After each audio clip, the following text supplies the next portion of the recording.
Welcome, friends! It is I, LostScarf, and it's time for the Short Smite Beginner Guide to Kukulkan! I said that really weird because his name is weird. Kukulkan, that's how I say it. We call him Kukulkan. So Kukulkan is a good god to learn for beginners because he has the lowest skill floor in the game, but he does not have the lowest skill ceiling in my opinion. And it's all because of his set and forget whirlwind. It's very good for just setting things up for his team, cutting off enemies. It's just very useful. Now, as always, we're going to go over his abilities, we're going to go over his class and roles, we're going to go over what stats you should think about, also what relics you should be thinking about, tips and combos, and of course summarizing everything up at the end of this thing. As always, for advanced and expert players, there might not be anything for you here, but if you feel like I did not elaborate enough about Kukulkan in this video, you can say more in the comments to help people out. That'd be really useful there. And as always, you should share this with as many people as you can, so that more people can learn Kukulkan, because he is a fun god to play. So let's get going. Kukulkan's abilities. First up is his passive, Power of the Wind Jewel. This is an increase of 5% magical power based off of his maximum mana. Very useful to just build mana on him so he can just cast a lot and hurt a lot. First ability, Zephyr. This is a skill shot, bursts at the first target hit, slows and deals damage. Second ability, Slipstream. This is a speed buff with a 1 second slow immunity and cleanse of slows. Very useful for getting out of bad situations or catching up to enemies if you need to. Third ability, Whirlwind. This is a large AoE attack that deals damage over time. It takes a moment before it starts taking effect, so you want to think ahead when you use it. And it's really good for cutting off areas, putting your enemies in bad situations, or just causing a lot of damage. And finally, his ultimate, Spirit of the Nine Winds. This is a large skill shot that pierces everything and does a lot of damage.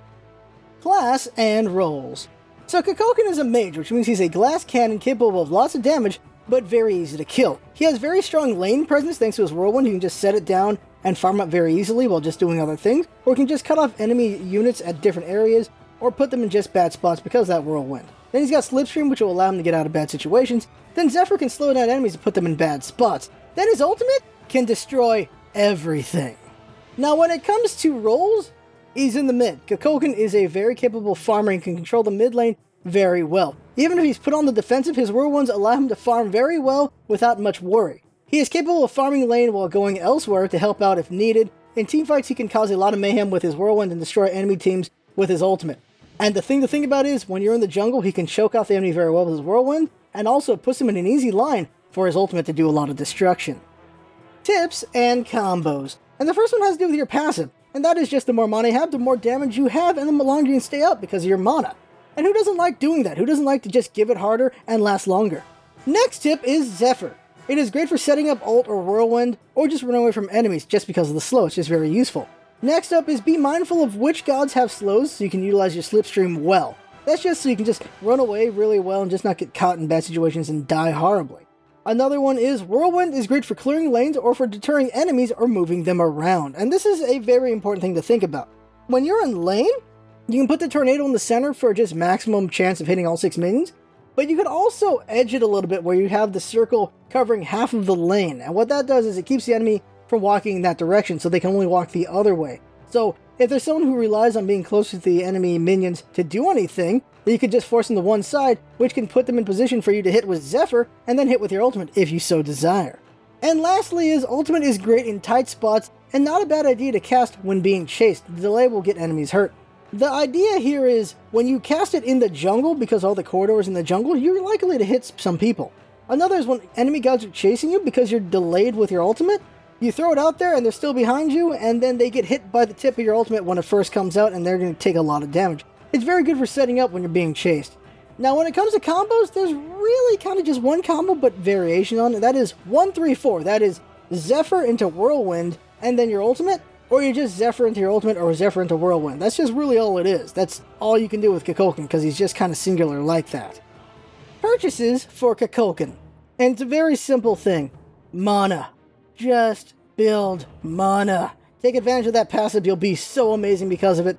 And luckily a lot of mage items give mana, so you don't have much of a loss if you just get mana. Now besides that, you want Powered Lifesteal Pen and Cooldown to be very useful in Kukulkan, because being able to cast more often will be very annoying. Being able to just lifesteal keeps you alive longer, so you can just do more damage, and just penetration just hits people even harder, so that'll be really great there. You can kill everyone with Kukulkan if you have the right situation, have the right build for it. Now, as far as relics go, Purification and Sanctuary are very useful in keeping you alive. You can also use Sprint and Curse for other situations, depending on what's going on, but that's really all you need to know when it comes to Kukulkan. In conclusion, Kukulkan has the lowest skill floor in the game, meaning he's very easy to learn, but he is not the easiest god to master. As long as you learn where to place your Whirlwind and know when to use your Zephyr, Slipstream, and Ultimate, you'll do fine. And that's really it for him. He's a very simple and straightforward god, but if you master him, you will annoy everyone. Once you learn how to rotate with him, you could be an amazing machine with Kukulkan. Also, learning how to farm more efficiently with him. Because the more you play him, the better you'll get with him, and eventually you'll just be breaking the wind on everybody's faces, and it's going to be glorious. As far as the next god going, it's going to be Medusa. Kukulkan and Loki are going to get skipped because we've already done guides with them, and they're still relevant, they're still very good guides, just not the build part of those guides. But how to play them is still very effective. Now, as always, you should share this guide with your friends because that means more people understand Kukulkan, they'll understand how to play him better, how to fight him better, and that's just better in general. The more knowledge everyone gets, the better the game will be for everyone because there's just going to be more knowledge on just how to play the game. But that right there is the guide for Kukulkan. I had fun making it, hope you had fun watching it, and that's what it's all about, isn't it? Having fun. Thanks for coming by, and see you next time.